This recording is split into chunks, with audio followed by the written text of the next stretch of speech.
السلاح ده وراك عدم التلاعب بالسلاح. السلاح ده ما توجه الا لزول دار تقتله، تحافظ على السلاح ده. عندك اي حاجه خاصه بالسلاح ده تزال الناس اللي اقدم منك دين، ما في زول يلعب بالسلاح ده. السلاح ده للعدو وتحافظ عليه. وبعدين اهم شيء احنا ما دارنا السلاح سيد، دارنا ادغام السلاح.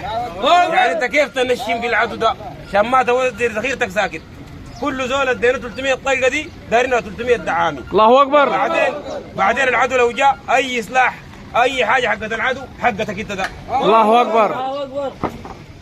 المتمه دي الناس دي تموت كت ذاك ما كت حتى بعد ذاك ينتهكوا عروضهم. الله اكبر. الله اكبر. الله اكبر. هسه عندكم 2000 نفر عندك هسه اجراءات شغاله. اي سؤال؟ الله اكبر. خلاص عاد المشكله تعال يا ايها الناس الملازمون جاهزين يا جماعه؟ جاهزين؟ ولا ما في يا جماعه؟ جاهزين؟ والله جاهزين؟ والله كلكم جاهزين يا جماعه؟ جوا الله يوانيكم بلبل